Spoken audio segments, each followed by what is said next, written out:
is what makes me house music.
This is what makes me house music.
Exceptional Randos show is produced live in Sunroom Studios' Base Capsule and in partnership with KLST 103.5, RadioCallisti.org.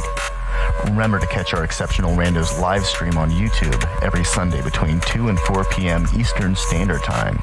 And if you have a story, idea, or question that you would like to share, we want to hear from you. Thanks for listening. Well, that was random. Exceptional radio. Hey, good afternoon, everybody. It's May 31st, 2020. U.S. revolt is happening, and it's real. And I'm going to demonstrate to everyone what it means to create a platform or a space for people of color without demanding the role of leadership. Because, while the Asian experiences run parallel in many regards, the othering of Asian people in America pales in comparison to the Black experience. And there are so many buts, but this, but that, but whatever, happening in the sphere right now. And none of those buts are listening. And we all have to know more than just American history to have a clear picture of the dynamics at play. And in the end, the best thing we can all do is to quietly listen and pay attention and to hear our brothers and sisters when they give us the privilege of hearing their story, when they share their experiences.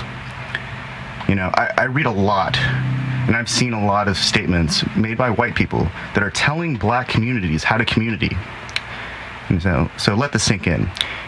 What they don't realize is they're subconsciously reprising the role of the slave master, and it is sickening how blind they are to their own behavior. So I'm going to take a seat because we have a wonderful show to you today, and we have a brilliant guest lined up. So let's do this.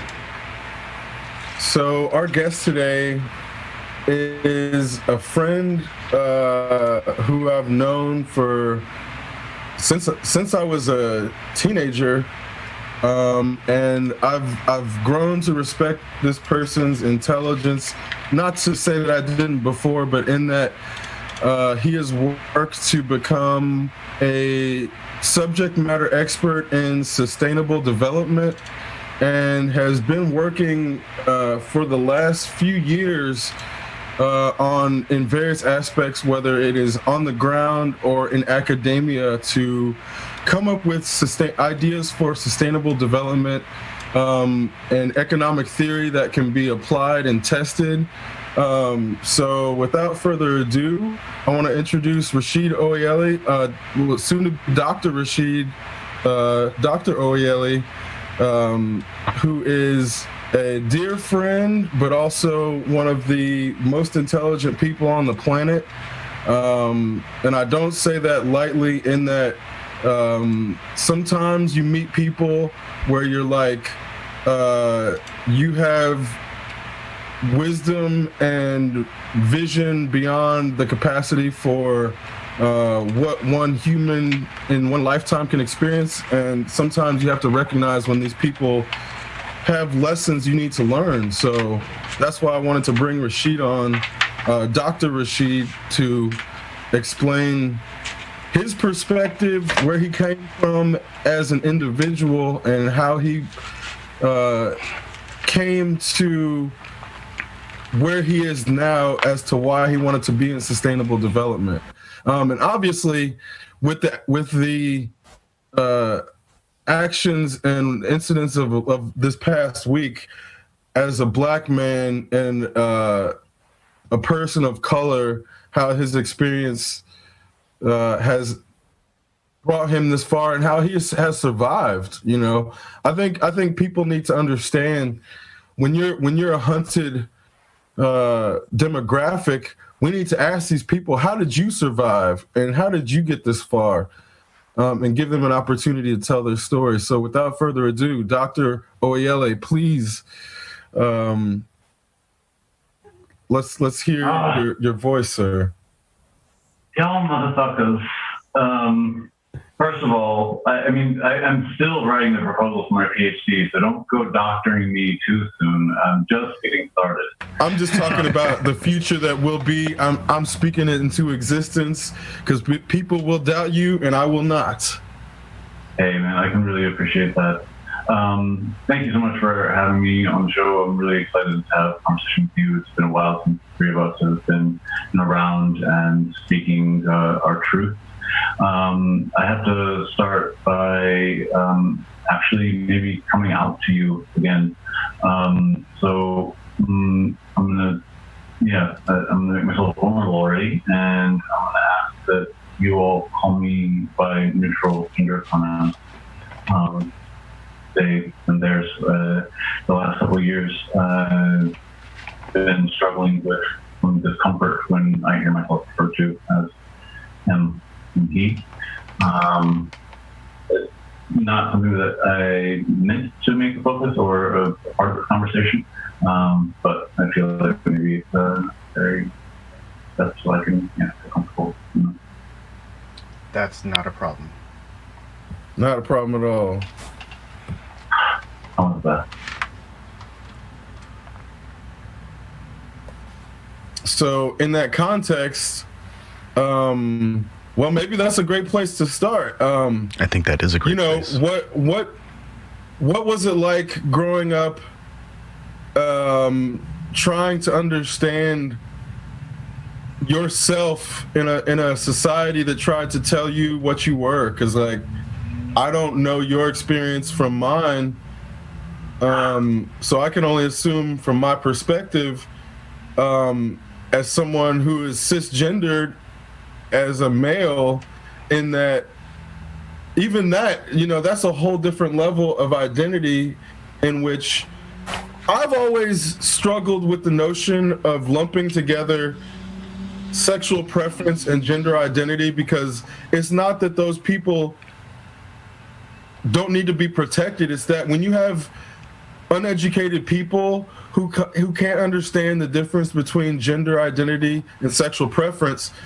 then you have somebody who's like equating someone who wants to be identified with as they or them, and then assuming your sexual preference because of you asking about your sexual, or asking to have your sexual identity recognized. So that's where I'm like, what has your not attempt at discovery of self been like when you're trying to identify yourself in a society that doesn't have the proper pronouns for you yet? That's a big question. I mean, particularly in Germany at the moment, there's an ongoing discussion about how in the German language to adapt to this shift that's happening in language to recognize the gender spectrum. And in the German language, like many other languages, words and the language is structured around gender. And it creates a really difficult path forward for there to be the language that is inclusive and accessible for all people and doesn't put people into one or the other box of polarization, sort of binary. Limits actually often what lived experience. And So, go ahead. Growing up in the Midwest with that, well, how much time do we got? We have 2 hours, bro. Or I don't know what the We've got another like 30-40 minutes before we're going to take our first break. But it's not that. Don't worry about that. Yeah, don't worry about the time. That's where, again, it's like if we go over 2 hours because your story is Takes longer that than long? that, we'll go over. All right. And I didn't mean to call you bro. That was just a slip of the tongue. I'm reprogramming my brain in the midst of things, so I'll never ever call you bro again because I don't want to make you feel uncomfortable. Look, everything is a process. I'm not so rigid. No, and again, that's where I think sometimes people are too afraid to acknowledge when they like slip up in attempts to like to change themselves. Because my thing is like, it'll take me a few times to stop calling you bro, but I'll come up with something that's gender neutral, that's not going to make you feel like I'm trying to genderize you eventually, and my brain will be reprogrammed, and I will no longer refer to you in a way that you don't be referred to.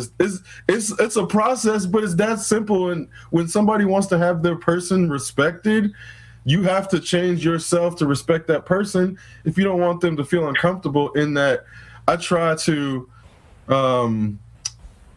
you know, I believe that it's important when discussing blackness for the black space to encompass all aspects of it, and that includes the LGBTQ plus community, where that's like, I can't speak from their experience, but I can only try to say, I'm going to do my best to make a safe space for you. And if I have to like reprogram my pronouns, and that's more than just they, them, because there's other shit where I'm going to be like, I call my female cousins bro. I mean, but that's just because they know I know that they're not males, but there's some language where it's like you just do things where it's genderized and you don't think about it. And sometimes you do think about it and do it anyway, because sometimes when I call a girl bro, it's to them for them to understand, like, I'm not looking at you as my gender, and this is the only way I can express like empathy with you through this language at this period, because there's no other way to just be like, I feel your pain, like, bruh, like, you know, there's no equivalent for any other. Like, when people call people dudes, obviously it was originally the hair on an elephant's ass that got appropriated to a male term, but then you had everybody being a dude. Everybody's a dude. He's a dude, she's a dude, we're all dudes. And that's like, I think there's a point where the term evolved beyond its gender origin.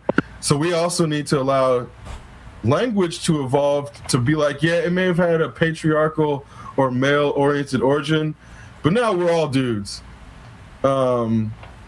So, but that's not to say that we all need to be cognizant of our language and the things that we say to make people feel welcome in our environments, or if they are protected, or if they are ostracized or otherized.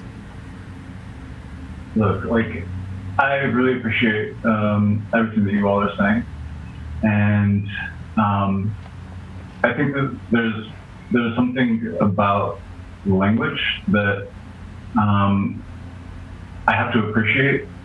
Like, I guess for me in particular, you want to talk about my identity and growing up where I did, growing up in the West, in my body and with my struggles.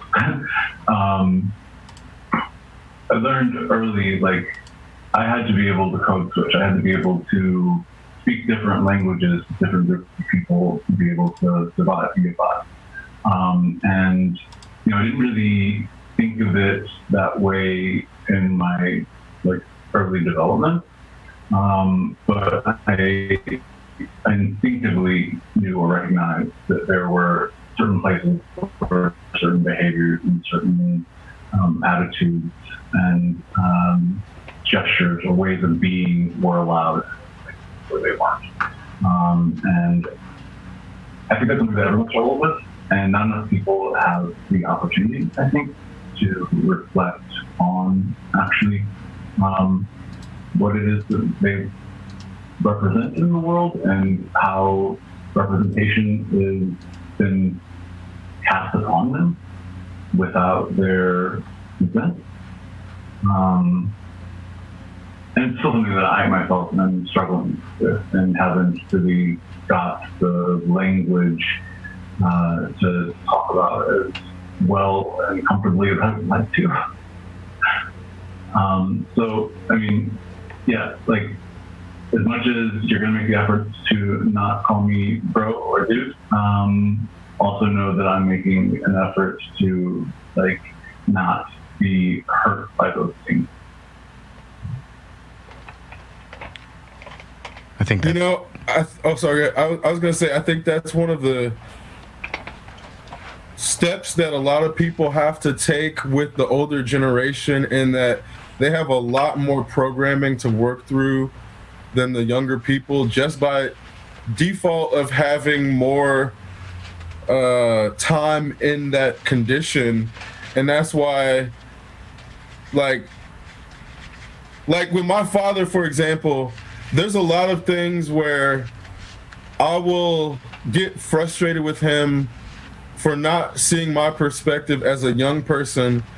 But the older I get, the more I'm able to not resent him for holding those views, because I understand that when you're born into a situation, a lot of your condition is like, at least half of it is like beyond your control, if not more than that, in a way where it's not even because people don't have the capacity to act or become themselves. It's that when you are having your actual self developed, the ideas and information that you're exposed to is gonna be a large part of what the final outcome is. Because if you don't have exposure to certain things, you can't become that thing. In that there's novel and original thought, but it's really hard to get to novel and original thought unless you understand the thoughts that have come before those new and novel thoughts. When people are like, nothing new under the sun, well, that's not true. You just have to learn a whole lot of what other people have done before you can actually come and develop something new. Even down to the language of, like, one of the things that I speak French, and I learned about the pronoun on at a very young age, in that on is something, it's on, it's a gender neutral pronoun that makes it very easy to speak about hypothetical people that are not yet in existence. Like, so you don't know if it's going to be a guy or a woman, in that there's certain situations where you need a hypothetical gender neutral pronoun just for the sake of explaining a situation. So even though French is heavily genderized, in being heavily genderized, they have recognized gender neutrality for a while. And it's the same with other languages like Turkish, where I'm not a Turkish expert, but I know enough about it where the gender neutrality in Turkish as a language makes it much easier for people. Like, you find transgender people in Turkish pop culture like at around the same time as RuPaul. So it's not like you have Muslim nations being backwards in the way that we're told they are just because we are told about Sharia law through a Western lens. Like, once you learn about the way gender neutrality affects language and you go to Turkey, you're like, oh my God, there's a ton of gay people and a lot of transgender people here. They may not have the best existence, but they exist, and the language recognizes them in a way that our language really doesn't yet. So this is kind of where, again, when we're looking at constructs and the way the world works, in order to understand ourselves, we have to recognize when language limits our capacity to understand ourselves. So that's why I'm saying, like, this was a great start to the conversation, in that when you're, like, again, getting back to understanding yourself, how now do you see your development having better tools to understand where you were in your growth? Does that give you the capacity to be more empathetic towards others? Or was that something you feel like, do you feel empathy is something that can be taught? I'll ask that question. Do you really, because I struggle with this. Do you really think, like, were you empathetic your entire life? Or do you think you had to learn about it? And how, if so, did you learn about empathy? That's a good question.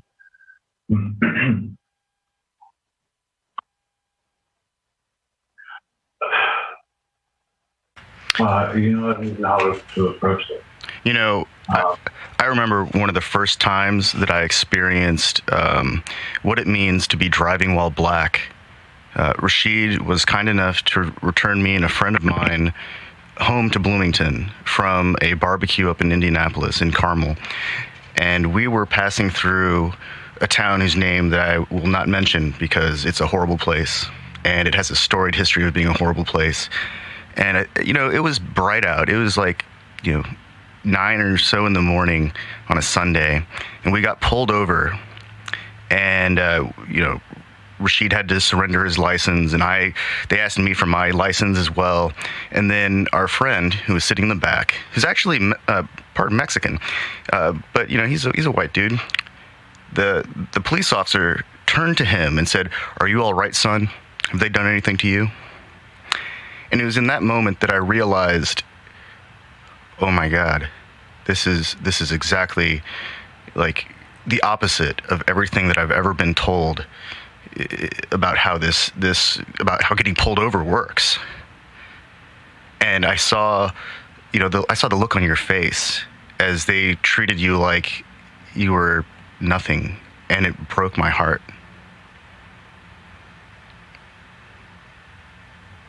That was like a unbelievable experience. I'll never forget. I barely even remember that. Oh, I know. We've actually talked about that before, and you've said that exact same thing. It's like, I don't remember that. That's happened so many times for you that one. So many times.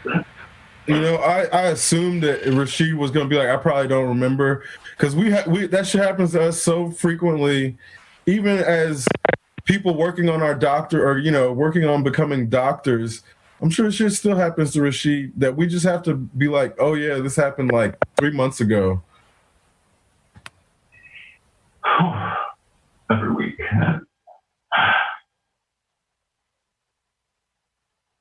Every week. Well, yeah, I know, especially in Germany right now. Germany is racist as fuck, man. I don't care how far people talk about Germany has come. When I was there for a very brief time, I experienced racism directly where I'm like, I'm walking around in a fucking suit, 3-piece suit and tie. People still treating me like I'm just a fucking nigger, man. And that's the only way I can even say it, where I'm like, I'm not about to pick, like, candy coat that shit as if that's not how it was, where I'm like, what the fuck, bro? Y'all thought y'all supposed to be forward here. No, it ain't forward here at all. It ain't forward in Germany at all. So I don't want to hear shit about how far Germany's come. I don't want to hear shit about how far Germany from anybody. So I feel for you on that, man, because I in some ways it's got to be worse just because you're like way in a less minority there. But man, look, fuck Germany's racism. I stand out here, absolutely. And sure, racism is not invisible here. But I have to say, like, I don't fear every day that I could be killed by the police. This is something even That's quite before huge. Of the last weeks. This is something that I struggled with the first years that I arrived here. That I had this, well, it's PTSD. That's what it is. I had so much fear and conditioning that is purely American.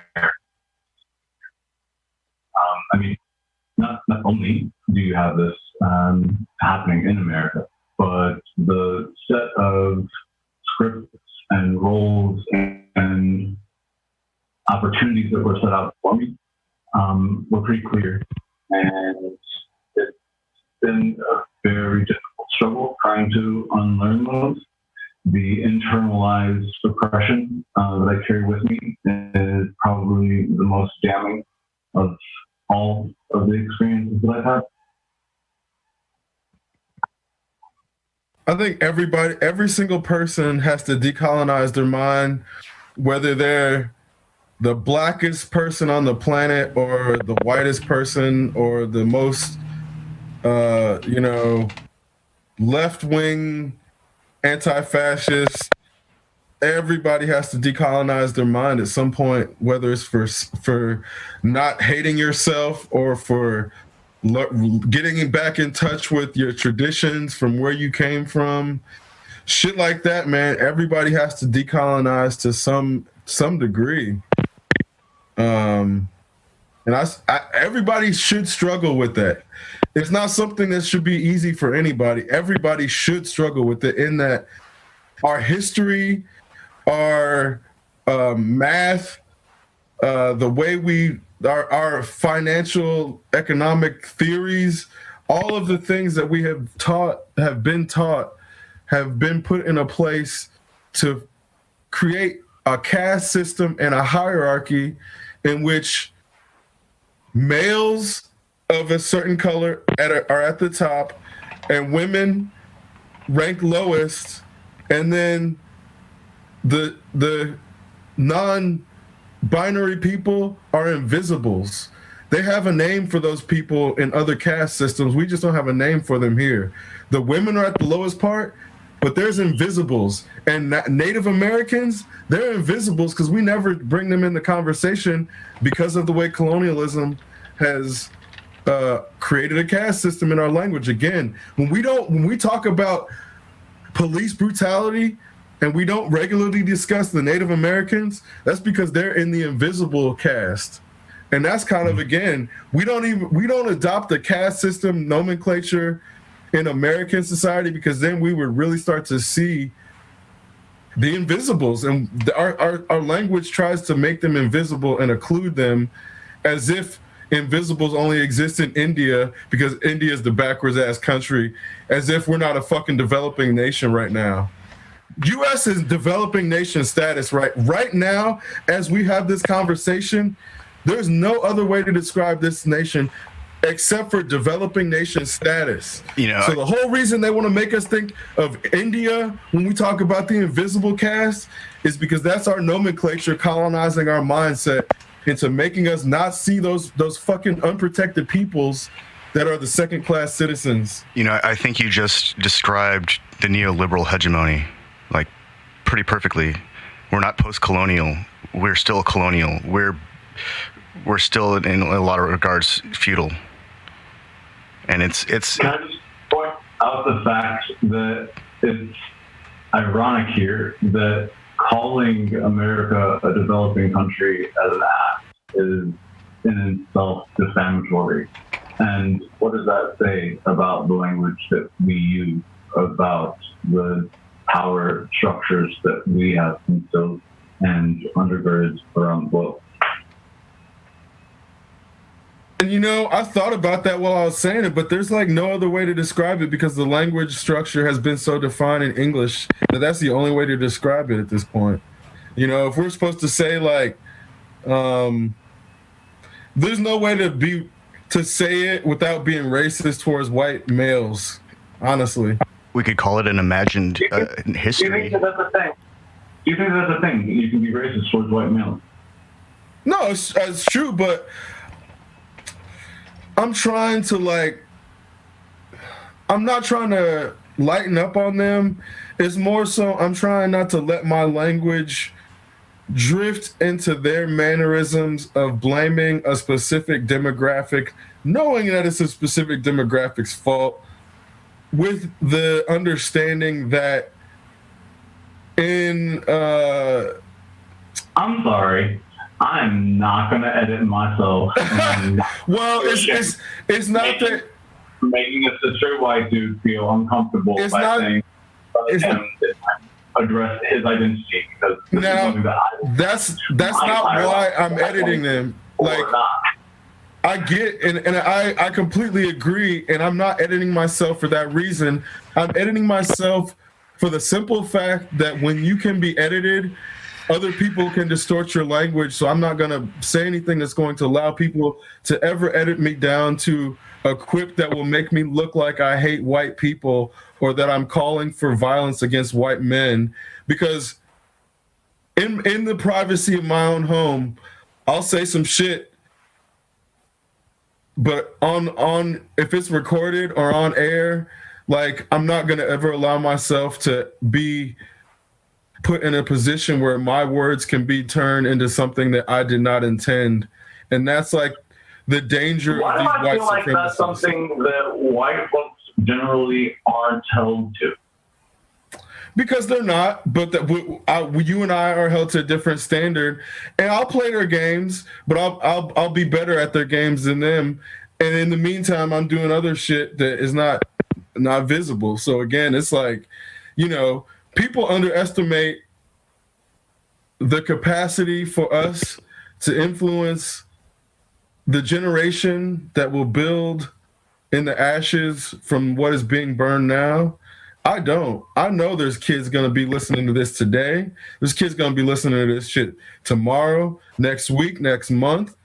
And then in that, when you or I are having this conversation, they're going to realize that there were people who were trying to hold others accountable, also trying to work together to develop solutions with the understanding that you can have disputes with people as long as you're trying to work towards common ground and work towards a better goal than what you had before. That it's okay to it's okay for you to censor yourself or not censor yourself if you don't want to. It's okay for me to censor myself with the end, understanding that it is not meant to censor myself for their comfort. It's meant to make them uncomfortable, knowing that I didn't say them by name. Because then when you can call them out without calling them out by name, then they can't pull that. They can't pull that common shit. They have a playbook that they go to when they try to dismiss everything you're saying. When they try to be like, oh, you're just an angry black man. You just called me an ad hominem attack. No, I didn't. Check my words. Did I say anything about you? Because I know you're going to try to say, you're just angry. You resort to ad hominem attacks. And that's how they try to dismiss you right out of hand, is saying, you're just mad. You're talking about them. No, I'm not. Because I know that's how you're going to try to dismiss me. Oh, you talk shit about the white man. Oh, you called against violence against white people. No, I didn't. No, where? Please show me where I say that. Because I didn't. You have no idea. Last year, I did a consulting project for this company, and I went in person to speak with the guy because we were having difficulty resolving the invoice.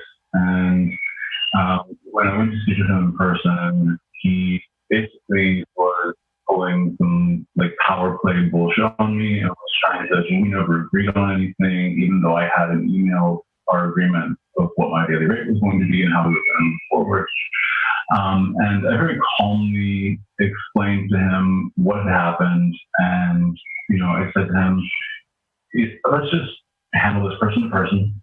Let's just resolve this now, and let's not, have to drag this out and go into any ridiculous legal process. And the moment I said this to him, he got so angry that he stood up and said, "You're threatening me. You're intimidating me. We have to go outside. You have to come outside with me right now because I'm scared. I can't believe that you're raising your voice at me." And I was speaking with a very calm, collected tone. And I think what disturbed him and what made him feel that I had attacked him was that I was speaking intelligently and that what I was saying was correct.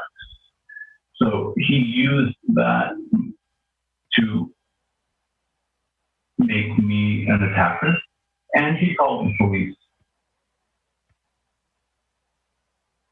So you were basically just watching birds, and some lady with a dog came in, and it was off leash, and decided that they didn't have to follow the rules of discourse. Right? I still don't know what's happening with this, actually. I went and spoke with the lawyer, and he said I shouldn't have guessed, and that everything is probably less serious than I thought. But, I mean, is this really not that serious? Did this happen to me? And I didn't really feel empowered to do anything. I went and spoke with an organization here. I think it's called OPRA, OPRA. It's an organization that deals with racist violence in Berlin and documents that violence. And when I spoke with them, even an organization that is funded to do this didn't really have much course of action for me to take. And I still don't actually know what is happening with this. I don't know if I'm going to, at a future date, be stopped somewhere to see my ID and be detained, or I don't know what's going to happen. And I'm actually a little scared about it. And it's ridiculous because I didn't threaten this person. I was not standing even across from him. We were sitting side by side, shoulder to shoulder, as I had been taught to do when I used to work as a security officer. We had training on de-escalation, and one of those things is to use body language to bring yourself to the level of the person that you're speaking with. So I was using tactics intentionally to disarm him and to try and bring him to a level where we could speak person to person. And despite all of those efforts that I took, it's still escalating to this. That's why, I don't even know, like, escalation is, in what you said, escalating is the problem. Everybody is escalating, and we need a de-escalation force. I mean, it's like the only way, like, we need a de-escalation force. We don't need a fucking police force. Miss me with that shit. Yeah. Police, we need to be done with police, period. The culture of law enforcement it has just such a strange foundation, and it's people forget that it exists to protect property in the first place. It's always existed to protect property, and in America, that property at one point included human beings, and we can't disregard the imagined history that people want to believe in. It just doesn't work like that. But hey, we're going to take a short break, and we'll be right back with you here in a little bit.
Exceptional radio.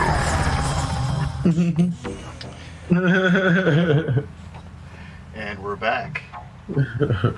We're back in action, and we're ready to keep on going. You know, what I was saying about the imagined history of, well, America, really, and I think there's actually a pretty extensive imagined history about all of Western culture, and it's an extremely pervasive myth that Europeans discovered the continent of Africa. That's hilarious. And you know, it blows my mind. You know, we know that I've never even heard that one, honestly. Seriously, man. Like, if you actually look at history books that they use for elementary education, the way they spin it, Africa practically didn't exist until Europeans, you know, found the place and started colonizing. Even though the Chinese had been conducting trade all over the world, and you know, Egypt existed before, and the Babylonians conducted trade. There are kingdoms in Africa that predate European civilization that were, well, I mean, you can go to a museum now and see the result of colonial looting. Right, yeah, exactly. So all the people who are anti-looting, why don't y'all talk about returning all the looted artifacts to countries and emptying out these fucking museums? Museums would be bare as fuck if they returned all the looted artifacts. So let's talk about that. You say museum, I say evidence of theft. Right, yeah. Yep. Yeah, another euphemistic explanation for their looting trophy cases. But real quick, we want to talk about, like, co-opting movements. I think one of the best examples of a co-opting movement is you have one of the most socialist, anti-wealth, anti-establishment activists of all time in Yeshua. Yes, I'm talking about the man himself, JC. the truth and the light. The Prince of Peace, as people call him, the Lamb, the Shepherd. This motherfucker was flipping tables and whipping people to prove points. You cannot gamble in Let's here. not forget this. Get out. Sorry. He was not above breaking shit to prove a fucking point. So if we're gonna say this is a nation of Christian folk, of a Christian nation, then we gotta recognize that even the man himself was not above breaking shit. Yeah, we'll call him the Prince of Peace. Yeah, we'll call him the Lamb of God. But that motherfucker will whip your ass if you were fucking with his people. Don't fuck with his people. He'll come at you with a fucking whip. You fuck with his people. You fuck with his flock. Calling America a Christian nation when America was founded for religious freedom.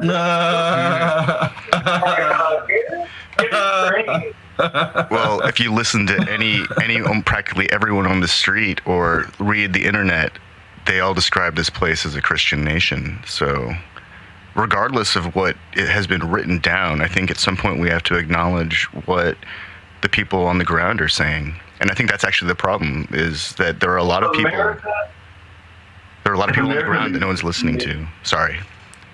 I'm sorry. But have you seen the videos of what's happening in Alabama during spring break and during the last week? I mean, talk about, like, the... Okay, if America's a Christian nation and you want to hear the voices on the ground, watch these videos of people at the beaches in Alabama last week. Yeah. And how they're speaking. Their faith in God is their reason for completely disregarding the recommendation of the institutions that are designed to protect them.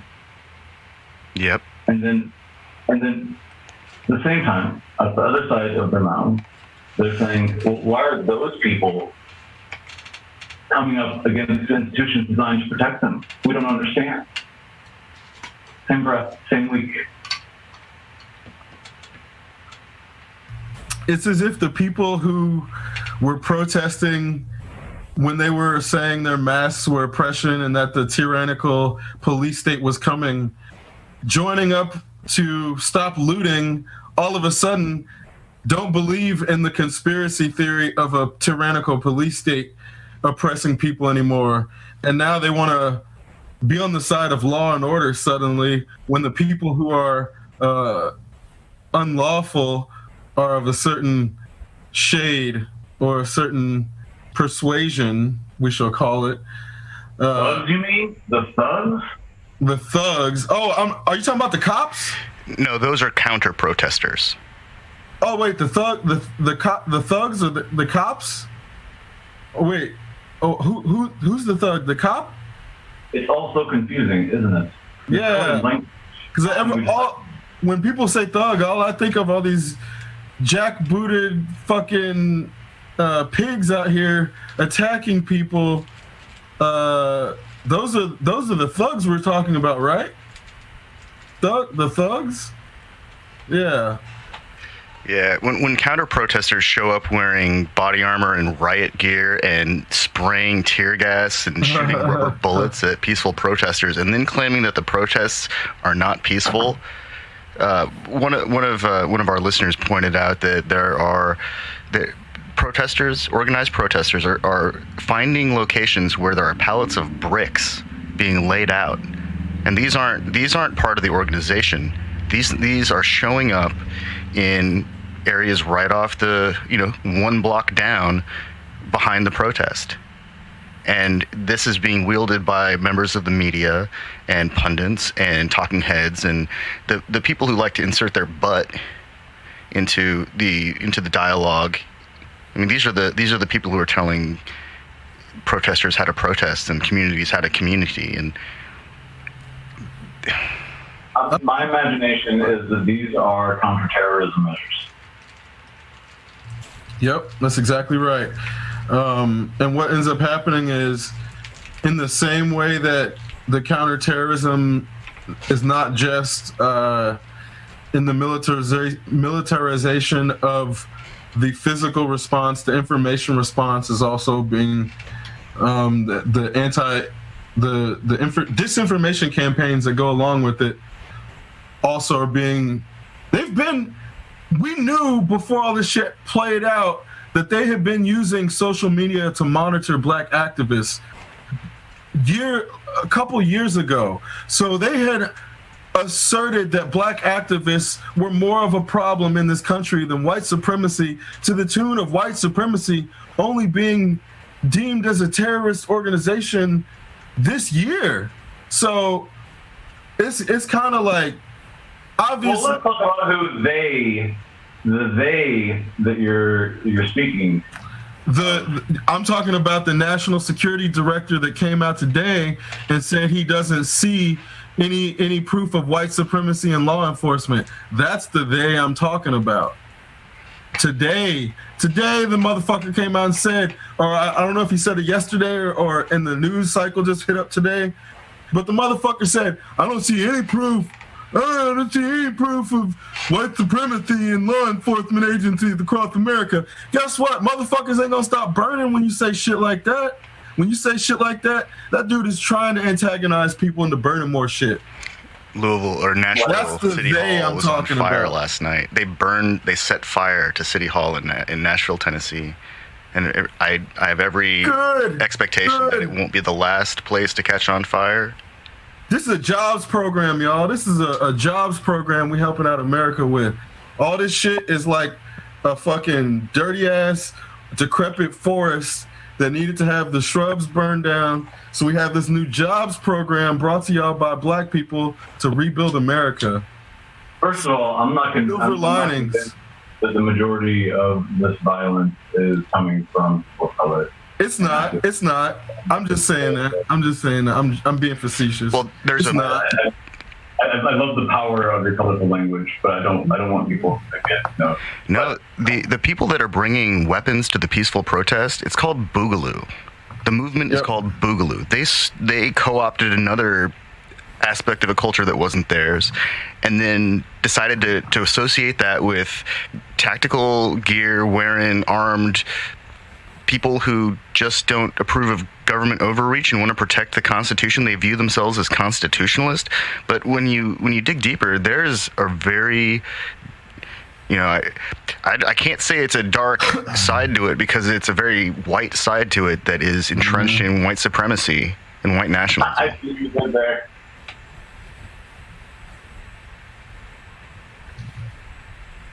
Yeah, no, I mean, that's definitely there. And the issue is, like, one of the problems is, as you're saying, there is a movement to subvert the peaceful protest that ends up being, those are the people that end up setting fire to the projects and shit, as if the protesters are going to burn down their own fucking houses. And then you have people trying to then turn what Killer Mike is saying into some ridiculous shit, because then you got T.I. talking about Atlanta of Wakanda, all up there high off his fucking ass, making us look like idiots when we're like, man, there's so many layers to this, because it's like, it sucks that Killer Mike has to be the person that the media references in 2020. It's like Killer Mike and Dr. Cornel West, and then Martin Luther King III coming in to clean up all the shit people are tarnishing his dad's name with. There's like 3 black people who people listen to, and one of them's a fucking rapper. So here we are, and that's where, again, like, as a black man, one of the things that I've been working to do for the last few years is try to curate my image in a way that no one could ever use it against me, but also understanding the way image is something that affects people whether you like it or believe it or not. So understanding how image is influential, I've been trying to curate myself to be like, kids should be able to look at me and be like, oh, I don't want to be a rapper or a football player because this is an option. This is a viable option. And then the problem is when people become when people get to status and levels of influence, then you have people like Israel Adesanya who like, I'm not your idol, which is fine. And that's not, it's like, you shouldn't have to be somebody's idol. But unfortunately, we're at a point where black kids, especially kids of color and kids of non-binary gender identity, don't have representation in media. So then when they try to envision themselves as something, then it's like they're compartmentalized. Oh, I get to be a drag queen because that's the only thing society will let me be. Oh, I get to be a football player because that's the only thing society will let me be. Oh, I get to be a nurse because society only lets women be servants and people who help men survive. That's the only thing I can be because that's the only thing I see. I mean, you know, I don't feel as indignant about this as you do. I don't share the same level. It's not indignance. It's like I was a teenager, and the number of narratives that were available to me to peruse as potentials for my life. And I compare that to the level of visibility that I see for various identities now. And I think that there has been a massive improvement in this area. I mean, not soon or fast enough, but it's happening, it's coming, and I'm somewhat optimistic, actually.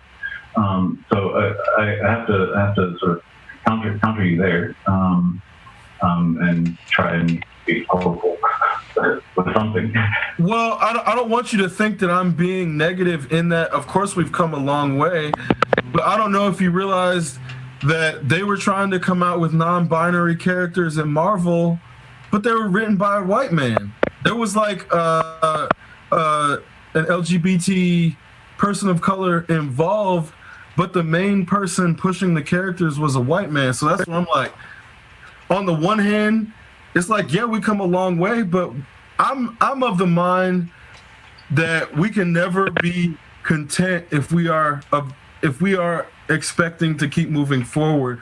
So discontent is not to say that there has not been progress. It's more to say that I'm in actually, like, my year is great personally, but there's a lot of people who are fucking suffering right now. So I need to speak for the people who are suffering when I have the capacity. So when I'm the one that's down and out, and when I'm not able, like, that's what I'm saying. Like, as a cis hetero black male, I need to speak for the people of color that are non-binary when I have the chance and I'm able to use free speech and a platform or whatever. Because when it comes down to time and my segment gets shut off, if history shows he didn't stand up for other people when he had the chance, I'm going to be judged by that. So that's what I'm saying, in the sense of my indignance is not about being discontent for the sake of being like, oh, I'm pro-black and everything needs to be black representation all the time. It's more so like transgender people, for example. We finally got a transgender superhero on Supergirl, fucking Dreamer. How long did that shit take? How long did that shit take? We got Dreamer. So again, it's like, you know, I love that we have a transgender superhero that's openly transgender, but we need more. We need more, and I'm just gonna keep saying we need more until there's so much where I'll look stupid saying we need more because there's too much. I'm gonna say that the first comic strips are hieroglyphs, and so we've got at least 12,000 years, 14,000 years where we had to wait for a transgender superhero. 14,000 years. Well, let's not discount the maternal or the matriarchal aspects of I'm just going with what has Egyptian survived. culture, because a lot of those times they're wearing wigs, they're trying to look like women for the sake of showing wisdom in their society. So if you donned a wig to try to and makeup to try to look like a woman in their society, that made you look more wise. So that's where, again, all the ideas. There's a lot of erasure that's taking place. Yeah, I'm not going to disagree with that at all. More that we don't actually know. We can only interpret the hieroglyphics, and we can only interpret the language to an extent because we're looking back upon, you know, an ancient language with modern lenses. That's not true, in that, again, there are things that black people have not been disconnected from, which white people are then trying to reframe the narratives like, oh, we didn't know the languages. Well, guess what? They just hid that shit from the white people because the white people destroy everything. Yeah. So they started to be connected in the same way that the Hebrews got disconnected from their language. All of them weren't disconnected from their language. Some of them protected that shit, and a lot of them were in Ethiopia. So I don't. It's like I can't read a hieroglyphic. I've been denied. Just because you didn't grow up in the right that's what context. I mean. Like, I've been denied access to a language and a level of comprehension that has existed for 14,000 years. And so there's no possible way that I could have been aware of a transgender superhero that existed at that time. We've had to wait for 14,000 years, at least in the West, to be exposed to even the concept, let alone have it delivered. And that's a long time. That's like the sum total of modern civilization at this point. Well, and it's just like, again, they're really good at hiding shit, because then when you find out about the third spirits in Native American culture, I know Lakota have it for sure, but they recognized non-binary gender in Native American culture before the white man came and was like, no, you need to have heterosex or and dress like a man, no skirts. You be a man. And that's like some shit where, again, it's not all Native American tribes didn't have the third spirit, but some of them did. And again, we're hidden from that shit as if white men brought us equality from their own binary oppressive culture. It's like we had to be liberated from white oppressive culture from other white people, as if the Native American third spirit didn't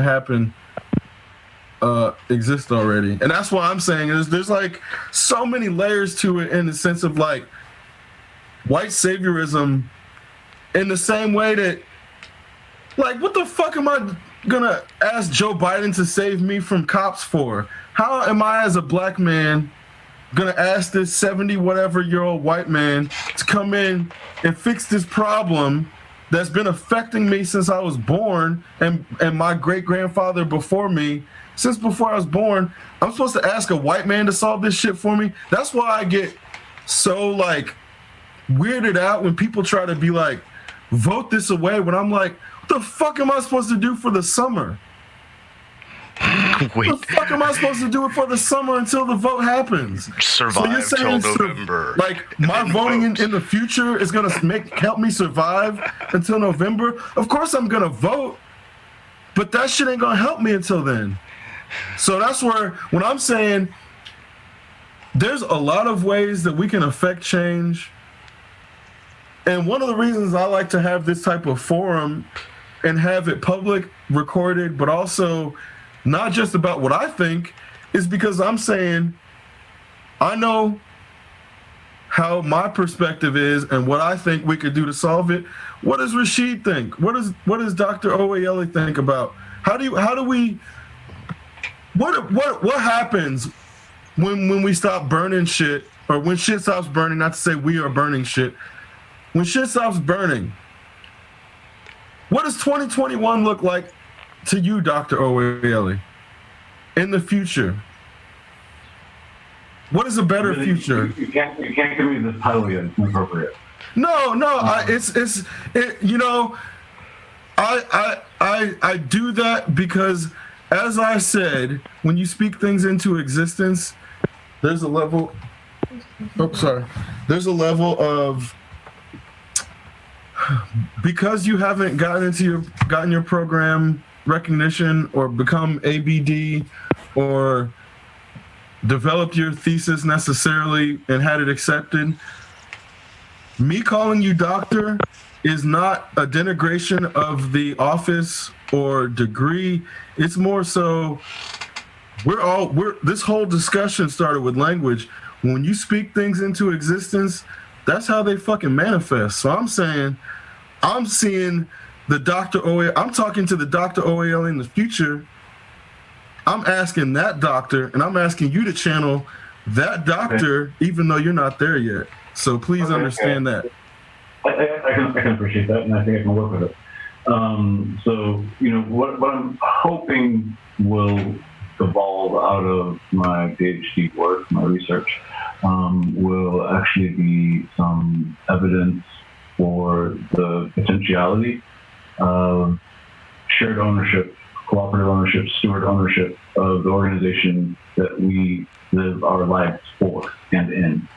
So I'm really interested in democratic workplaces and how we can design cooperative services and infrastructure and legal context for people to become entrepreneurs without having to become heropreneurs, but buy into this overburdening stress that being an entrepreneur carries with it. The sort of standard ways in which products and services are making it to market at the moment are all designed to increase stress and pressure on people and extract value from them, not paying them what they're worth. That's just how business is designed. Like that's in the DNA of the organization that many of us, not all of us, work for. And I would hope that, as we emerge from this, we see that the technology that we have and capacities that we have are far outstretching the current way that we have designed our human behaviors and activities on a global scale. And what I would like to be able to, give a different kind of vision of is a world where there are no users, there are no people who are data objects, but rather only data subjects. We have to reach a point where we start to think about sovereignty not only at the national scale. The narratives that we use to discuss politics and power and economics. It's stuck on the scale of the nation state. And this is the only space where we expect sovereignty. In our daily lives, we give up our sovereignty every time we download an app, every time we start a contract of employment, every time that we purchase a product. We are giving up our liberties every single step of our days by design.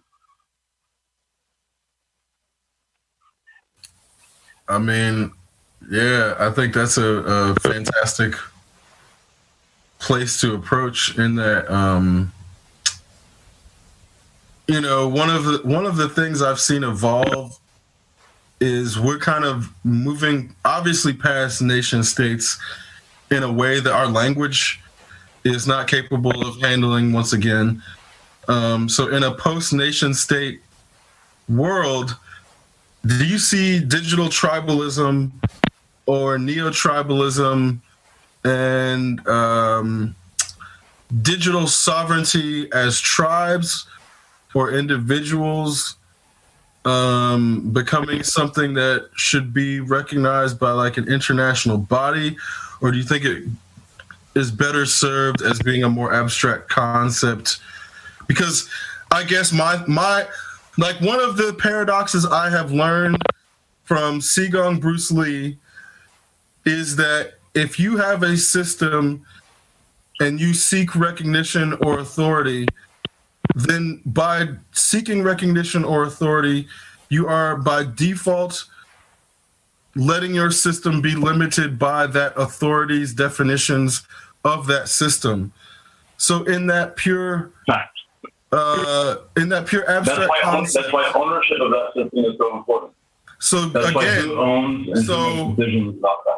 In that, who do you feel the need for a contract, like a physically accessible contractual structure, or do you think the social contract is one that can exist in abstract form and still be legitimate? Because I struggle with this, and obviously I don't know if there's a specific answer, but I want to get your perspective on what that concept is better, how that concept is better served.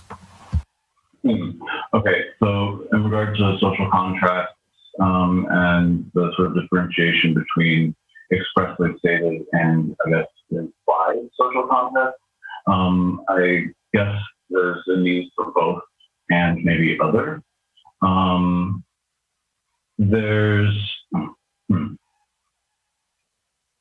You're asking really big questions that I want to respond.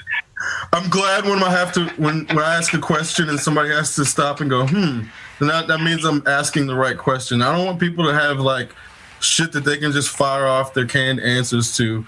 We want to dig deep into your collected experiences and your conscious and your psyche to get to the meat and potatoes of like what your existence brings forth as information, because that's where the real stuff is. Seriously, nobody's interested in these Walmart canned answers. That not to say that he gives them, or no, I know they give them. But that's the thing, is real dialogue doesn't happen with these canned answers that you buy at the store, or just find on the street or on the internet.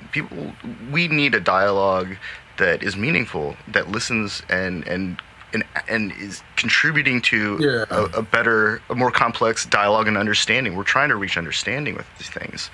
So, and if you don't have to stop and go for a second, then I didn't ask the right question. Exactly. Okay, so this actually, what you just said brings me back to, I think, your original question, like, can we teach empathy? I think the short answer to that is yes.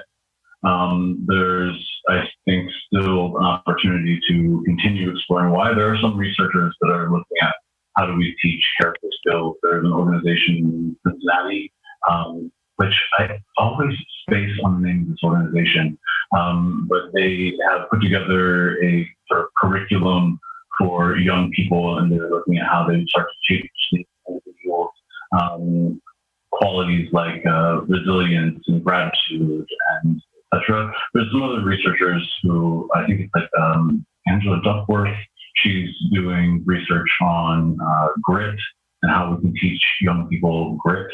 Because when we learn these more, I guess, like principle-oriented skills, we have the capacity to apply them in various places. And I think that's actually the sort of direction that we should be looking, is instead of trying to build boxes and shove people into them, we should be building people-centered or human-scale systems. So we should be dealing with individuals as individuals. The recognition that we are already, as individuals, very, very complex systems, is something that we sort of give only its legitimacy to for doctors. And we oftentimes neglect our own ability to listen to our bodies and listen to ourselves. And we built this learned dependency on sometimes productive, but not always productive protocols of procedure.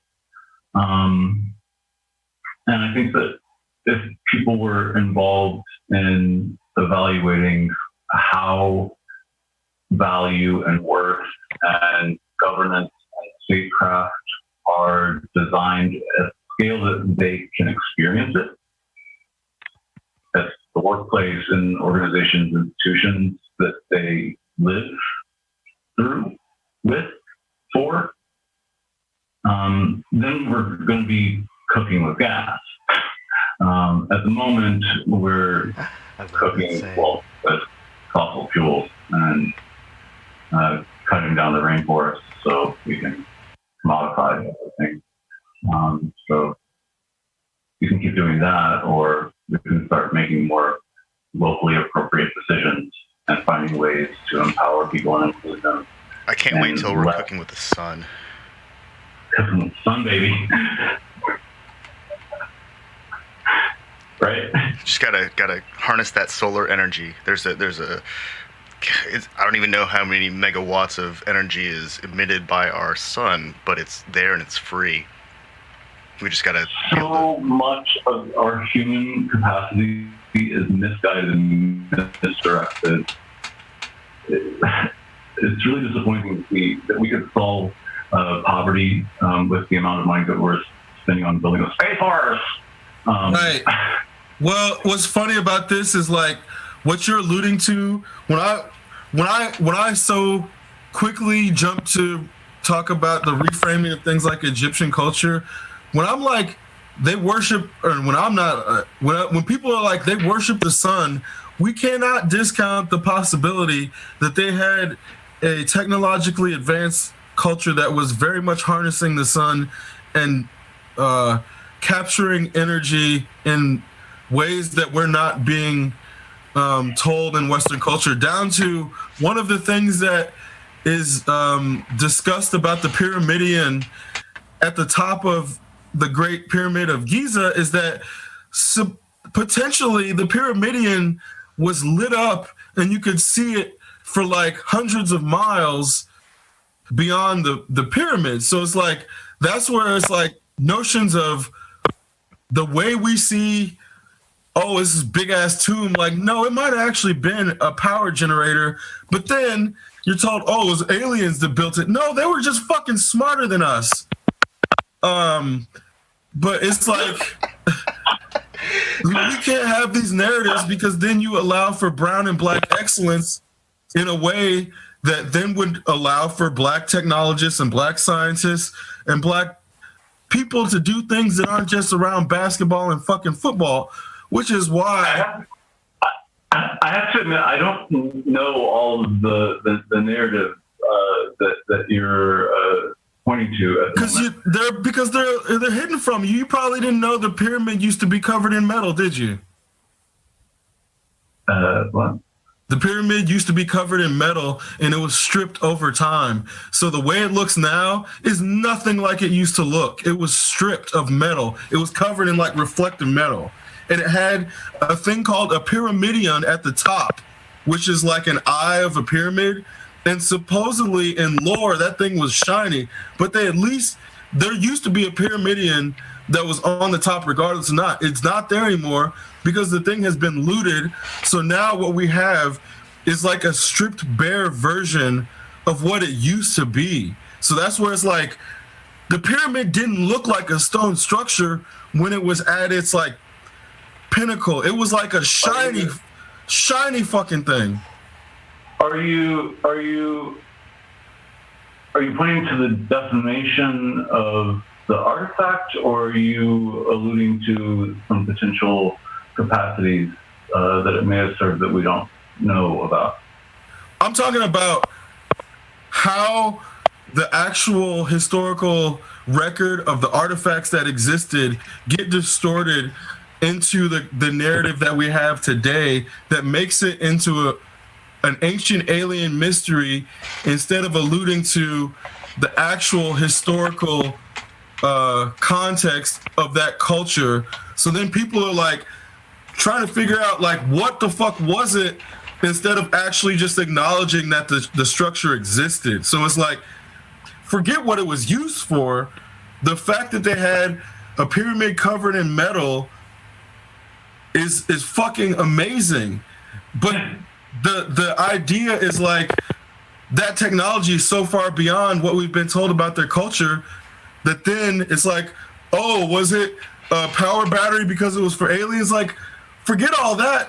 Let's just talk about what they actually built, because they were fucking amazing as a culture. But it's so couched in like colonialist, anti-intellectual framing of African development that's why it's like black people couldn't build that shit. They're saying the framing is if black people couldn't build that shit unless aliens helped them. Look, I can't speak to all of this, but what I can say is that we don't know as much as we act like we know. As a species, as a great whole, we are bumbling fucking idiots. And the evidence that we have that we are destroying the only place that we can call home for the moment. Hey, it's a time for another break. Here is some House Panther by Disco Bay.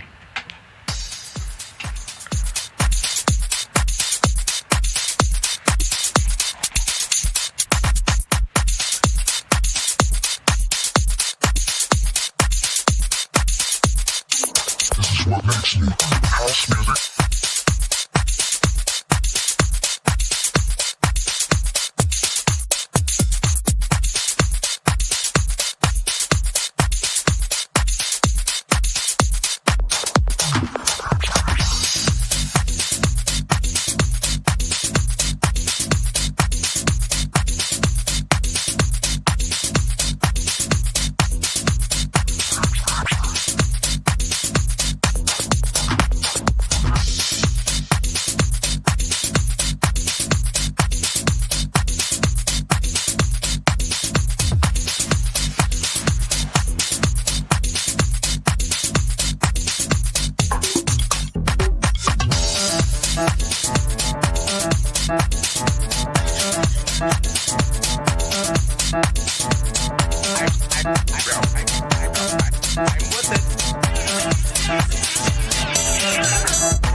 And we're back.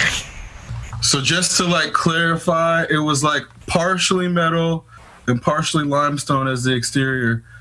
But yes, the Pyramidion was covered in metal at one point, just to like clarify and not put out, anything that was jumbled. But that's where we're going to post the links to information about these things and artifacts and how they've been rediscovered and reframed over time.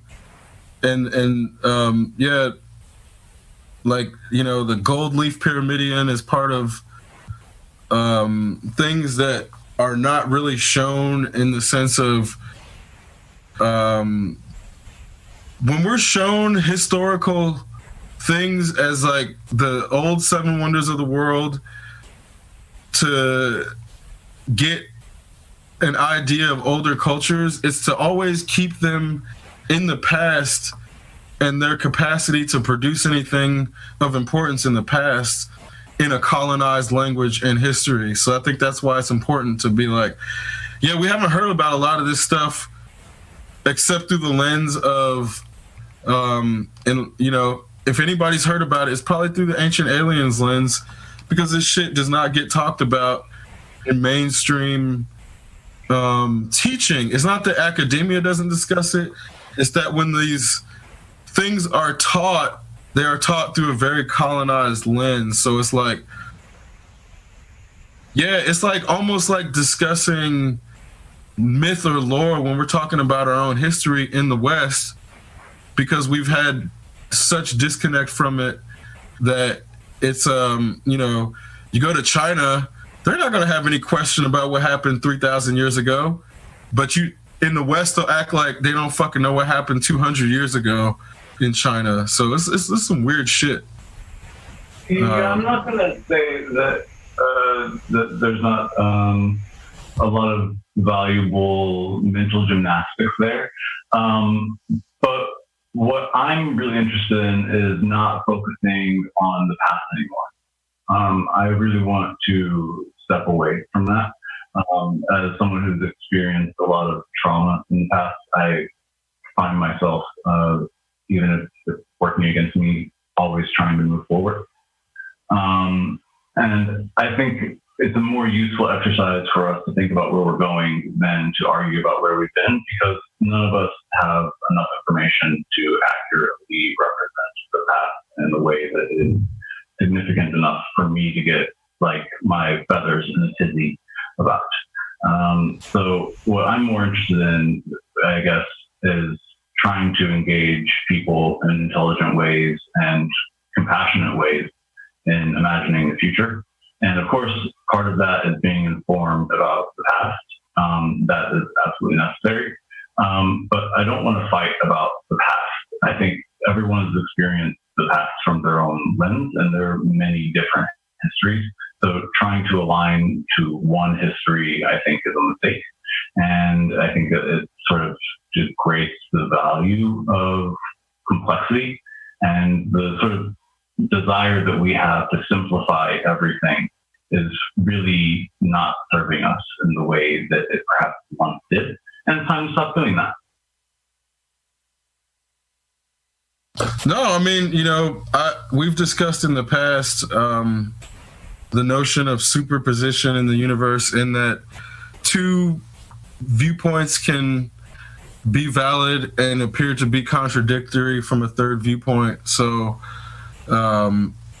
this is not to say that one person's perspective of history invalidates another. You can have two seemingly contradictory perspectives, and that's why I think it's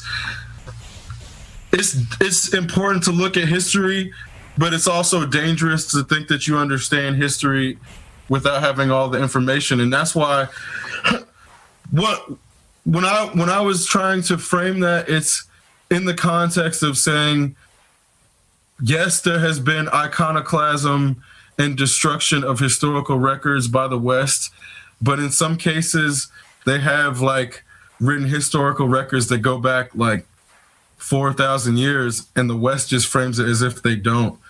And that's one of those dangerous elements of like, when we're talking about this is like one of the undermining aspects of the West, that we have gotten to the point where the conspiracy theorists who are like, you have to question everything, are like, of course, if there's a 4,000-year-old record, I want to make sure that that's not a forged document.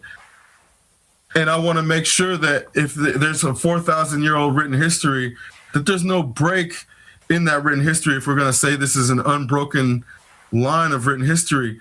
But the problem becomes, in the question everything narrative, that is one of the ways that then when you have the CNN journalist who's black being arrested and the white journalist not being arrested, you have people like, this is staged.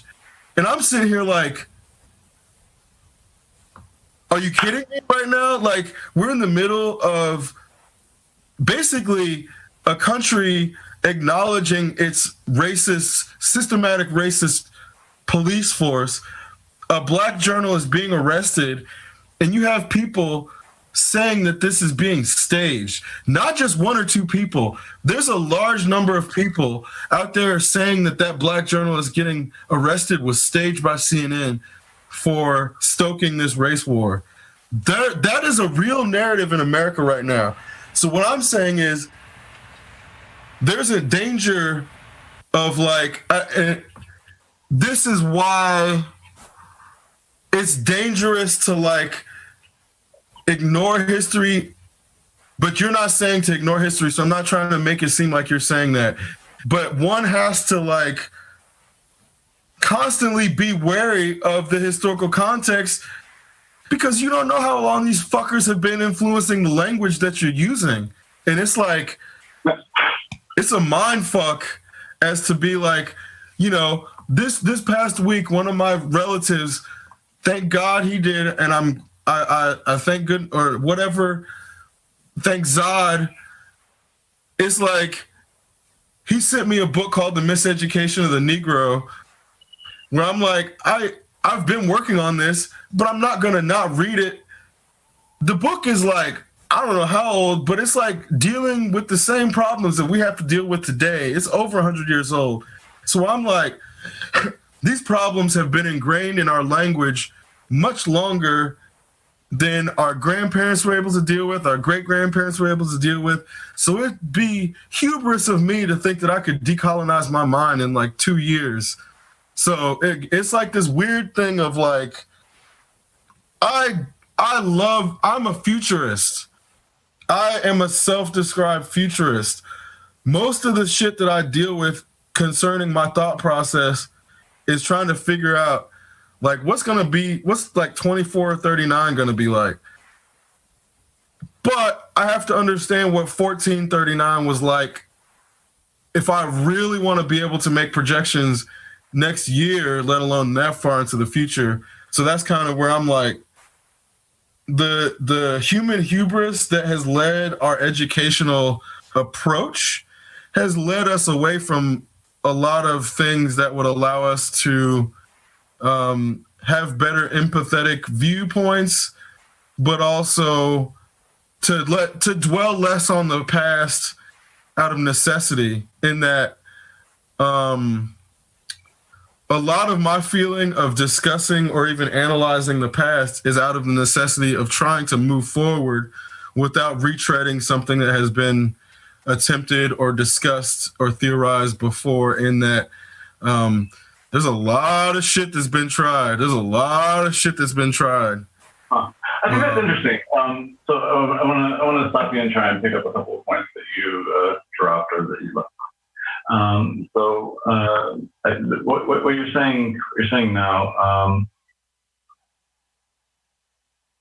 can you hear me? Yes. Sorry, I got some feedback on my side, so I wasn't sure if we were still connected. So what you're saying now is, I think, really interesting, and what I want to explore is how can we start to design various systems where people are healthy. How can we have an eye on harm reduction to every human behavior and activity. And I think that that's where design offers an interesting opportunity, and why I changed from environmental science in my bachelor's degree and designed an individualized major that was taking in the direction of design. And if I can sort of circle back to where you started, I want to maybe even challenge your specificity. You're being quite critical of the West, and I share your criticality. But I think we maybe miss something if we don't apply this energy to analyzing power and questioning it everywhere. I only do that because of my Western experience. I consider myself to be Western, and I can only speak from my experience. So I don't disagree with your point, but just to say I only do that in that I can only speak from my Western experience and my brief experience living in Turkey. So that's the only reason I do that. I'm not uncritical of Saudi Arabia or China or Russia. I can just only speak to my Western experience. Okay, that's something that I think is really interesting. So, like, one thing I want to sort of scratch some veneer off of is that, again, I think that inherently, because of the sort of social imaginary that is available to us, I hear you getting caught in this sort of mental model of difference and exploring what is different about regions or geographies of the world. And I'm not caught in it. I'm not caught in it. I'll say I'll stop you before, because I'm not caught in it. I started off trying to not recognize it, with the unfortunate realization that we have to get out of it if we are to get to a point where it doesn't exist. Like, we're still stuck in it. Like, there's a caste system that exists, whether I like it or not. If we are to get past it, I have to acknowledge it first. And that's where I'm not stuck in it to say that I started off thinking, like, I know race is not a real paradigm and that it was created.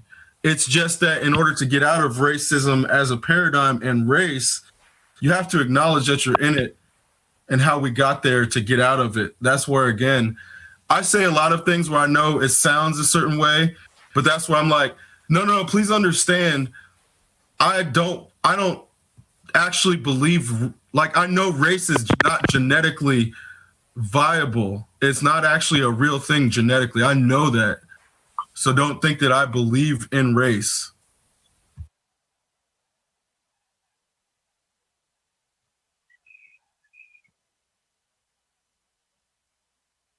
Does that make sense, Rashid? Are you still there? Yeah, I'm sort of just trying to collect my thoughts at the moment.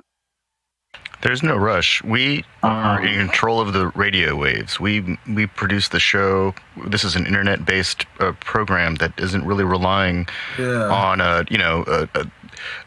giant third party. As long as I've got the internet, I can stream. I can point everyone to an internet radio station should they decide they want to get off of Facebook. It's called radiocallisti.org. They are some great friends of mine.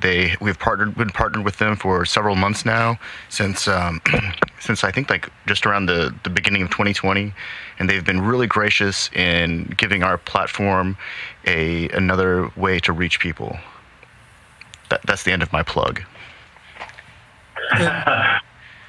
So so you're familiar with 1984, I'm sure, right? The book.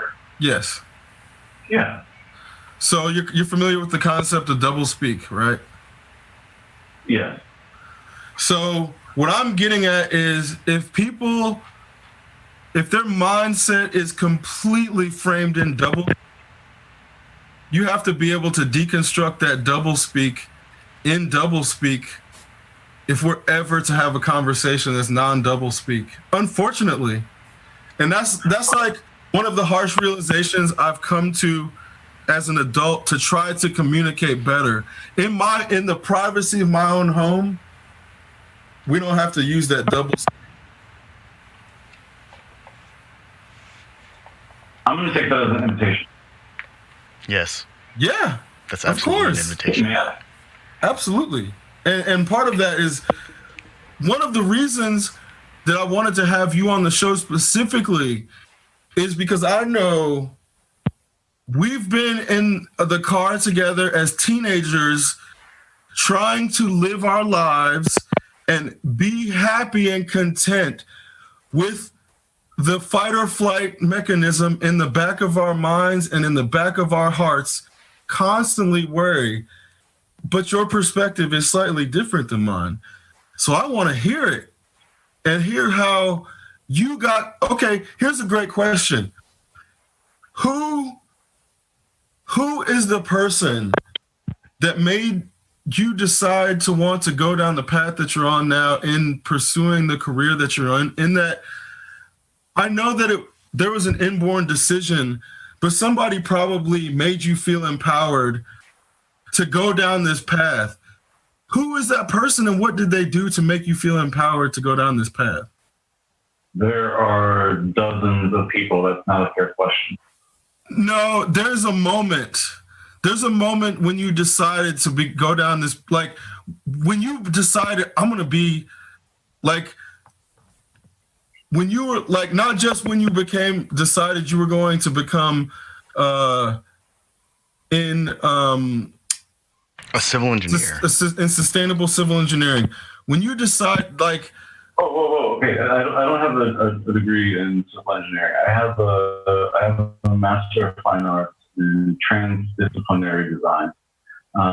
So I try to simplify what that is, transdisciplinary design, by saying that it's using various methods, sometimes design, perhaps other methods from other areas and disciplines as well, to use language and activities of creation and speculation and imagination to start to uncover opportunities.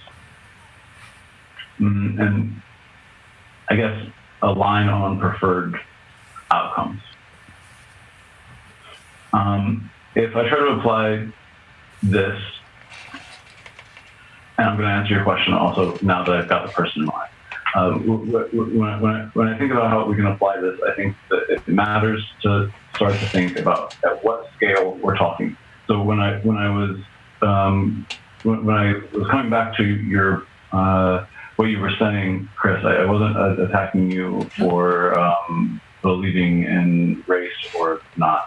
I was actually just trying to point to the fact that the language of the narrative that you were using, again, was geography-based and difference-based, and not situated in a way that was focusing on opportunities, shared interests, or shared characteristics or intersectionality. And I think that that's important. The sort of starting point from which we start to be critical is going to also inherently determine the outcome and the destination upon which we arrive. So what I was trying to do was invite us to another direction. To answer your question about who's this person, if I have to choose one, that would have to have been my friend and mentor, Sloan Thompson. She was a career counselor and career development professional at Indiana University School of Liberal Arts at IUPUI. And she allowed me the opportunity to design my own major because she was the academic advisor for this program in the School of Liberal Arts. So when I was changing from environmental science and public health in my bachelor's studies, I met this woman who created a space at the university specifically for me so that I could explore my interests.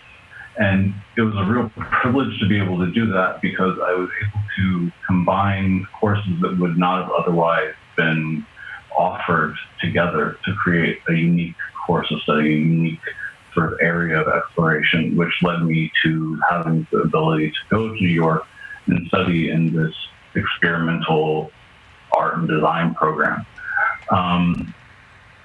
The outcomes of that were unforetold, and I'm hoping that I do some good in the world with that opportunity and privilege and experience.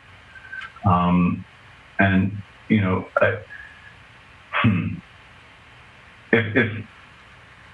if your next question were to be, what would be something that I want others to know or to learn or to live? I think it would be to embrace not knowing.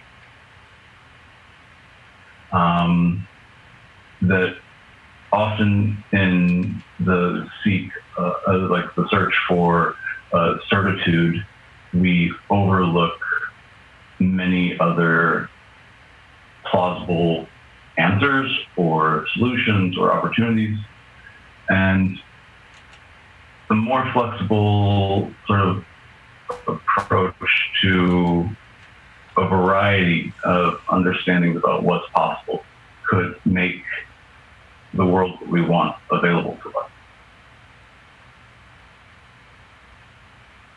That's fantastic. And yeah, I think that question was a natural follow-up direction to that. So I appreciate you doing that without me having to do it for the audience.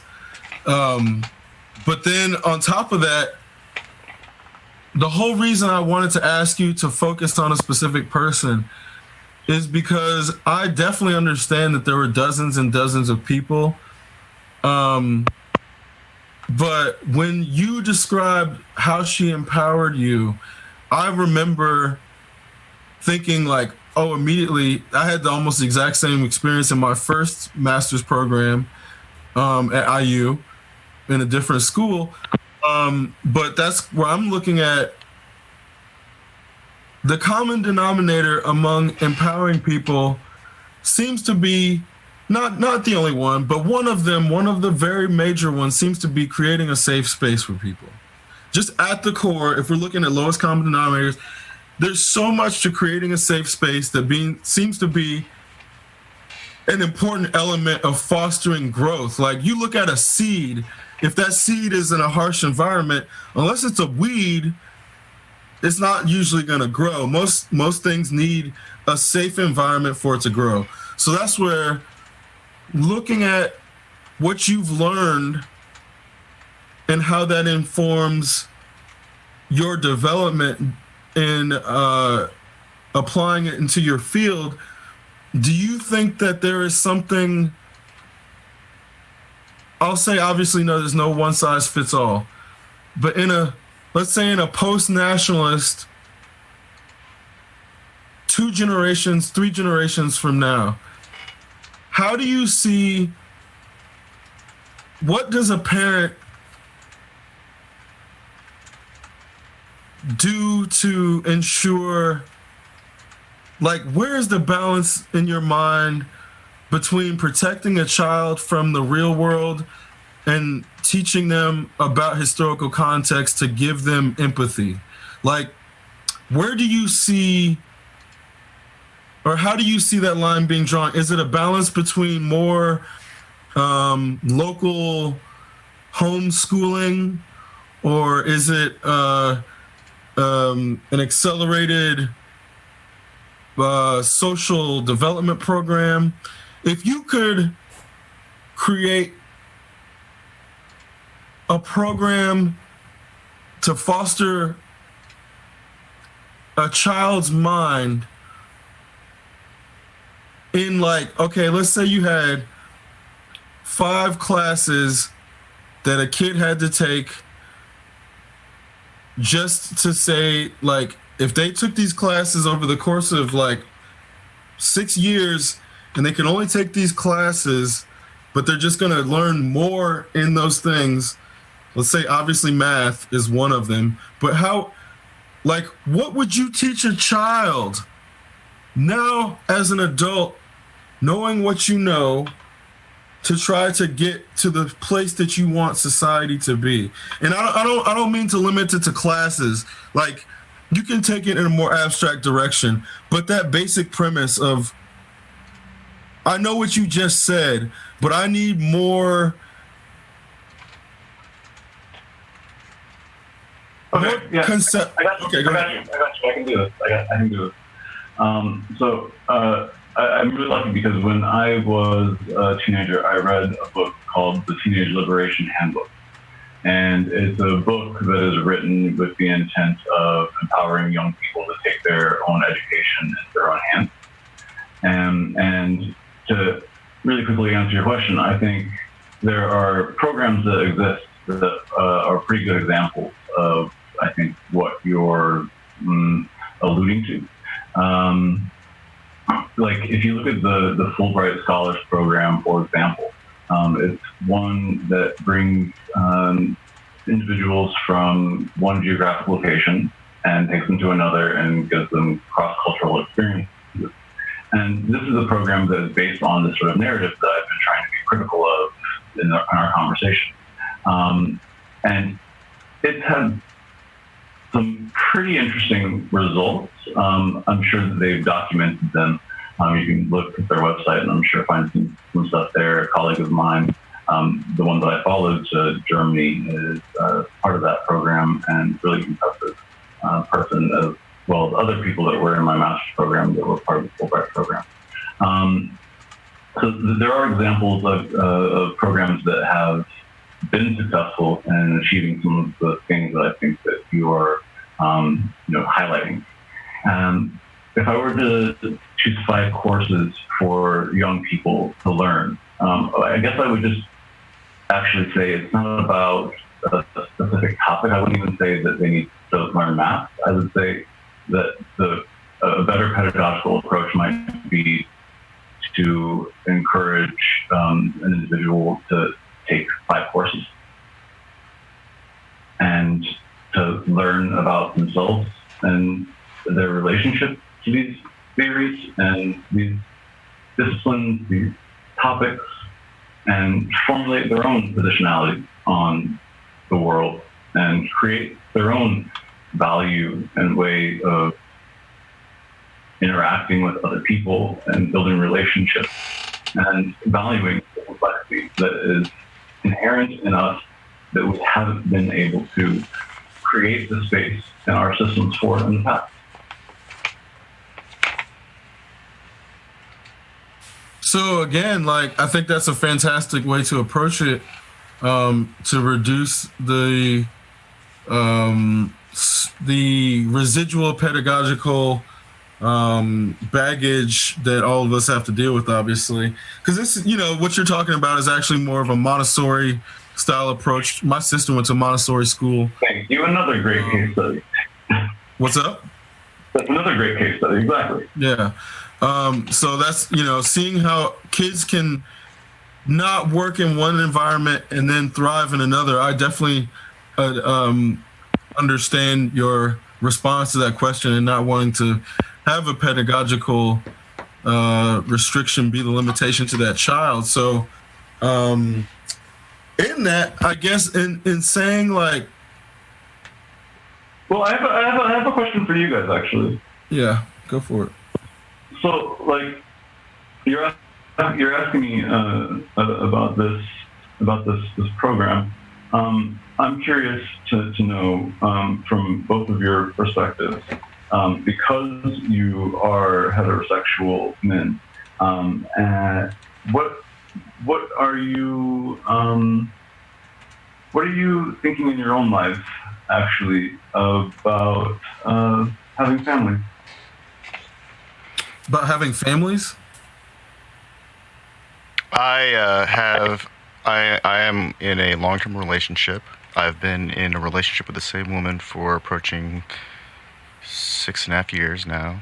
And we've got 3 wonderful cats and a dog.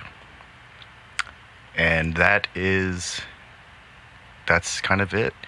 I am back in school, and that's really the primary focus of my life right now, is improving the quality of my education.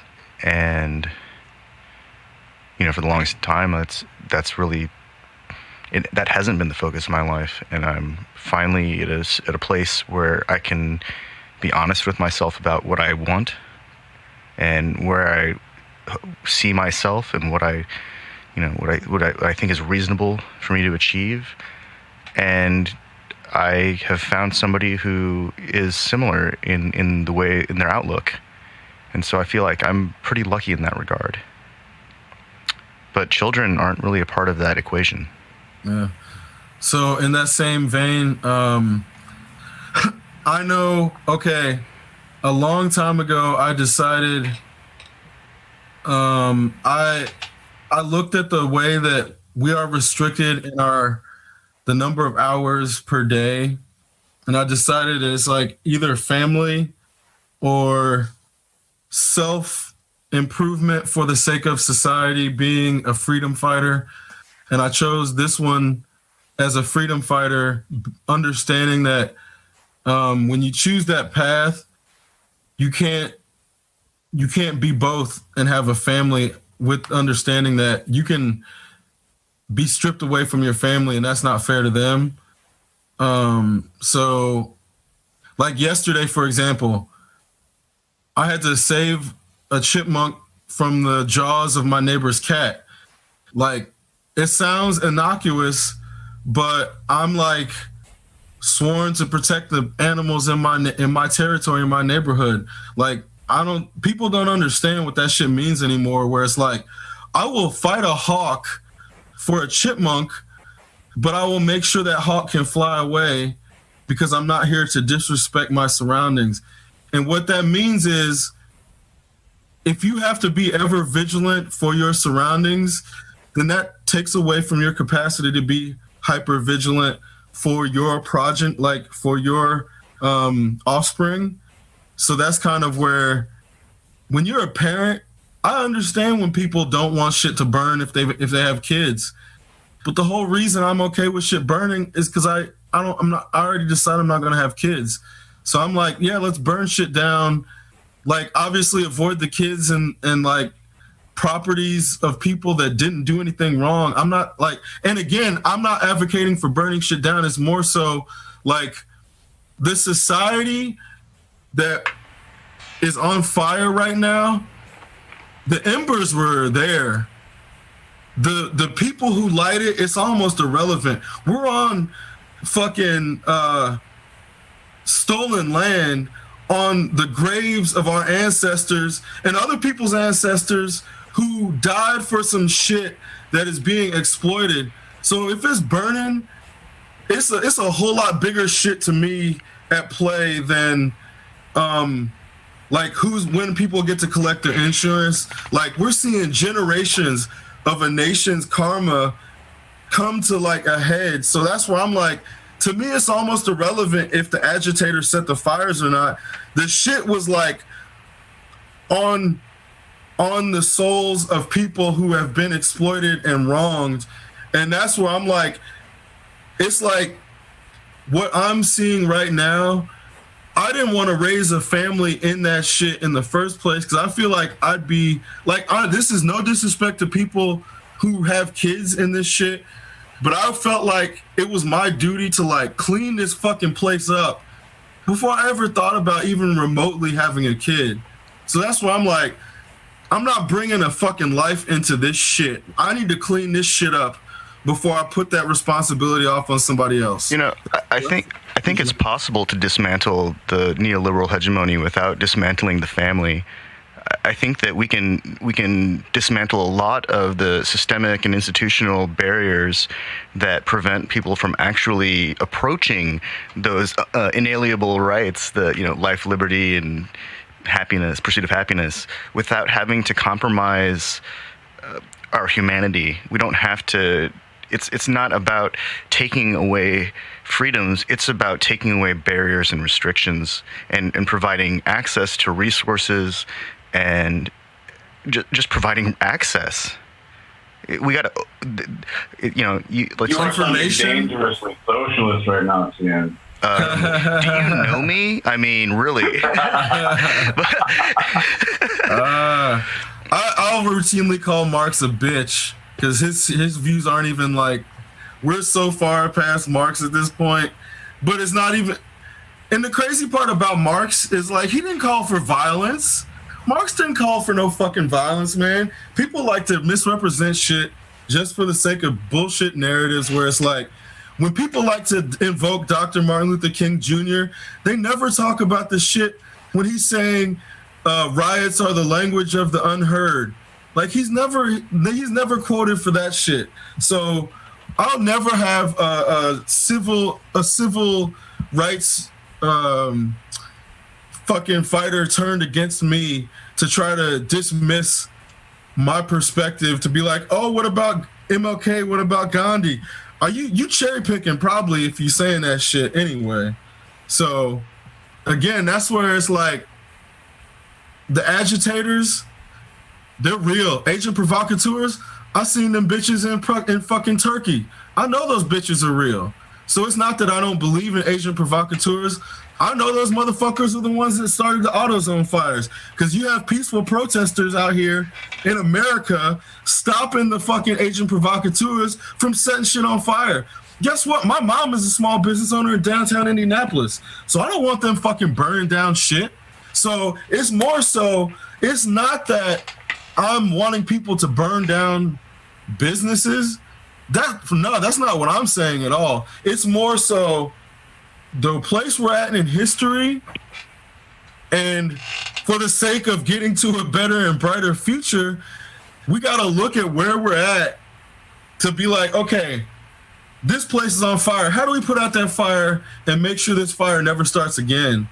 Instead of just worrying about putting out the fire, because that's where my belief, and I could be wrong, my belief is the only way you're going to see this shit stop is when you see these sheriffs, like that, I don't know the guy's name, but when he puts down his fucking riot gear and starts marching with the people, that's when you'll see the shit stop. The sheriffs and the cops, yeah, well, that dude, respect to that motherfucker. Yeah. Because when people start doing that shit and saying, yeah, guess what? There's racist cops.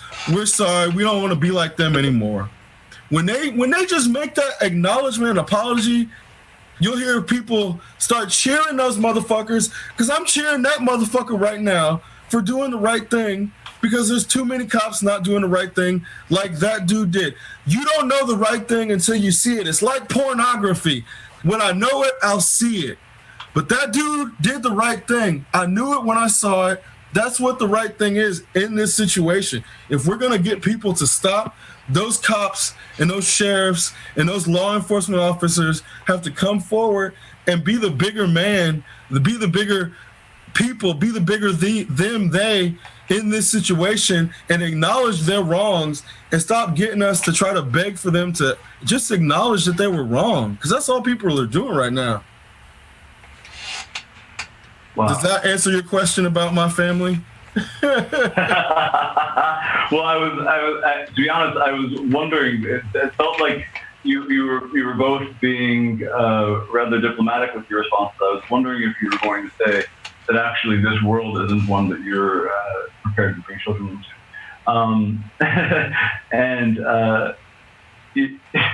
Shit, man. One thing that I have to, I guess, contradict you on is that, in my understanding, oh,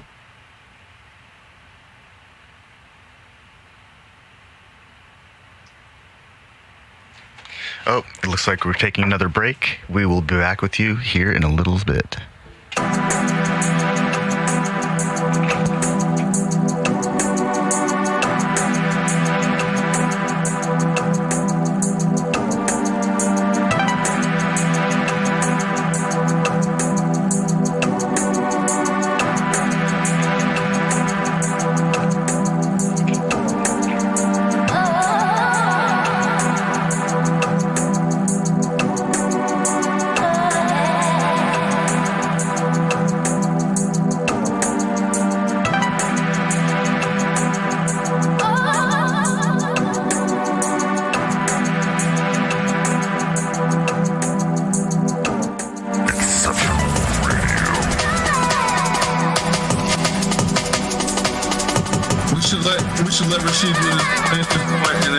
There, Rashid gets the last word.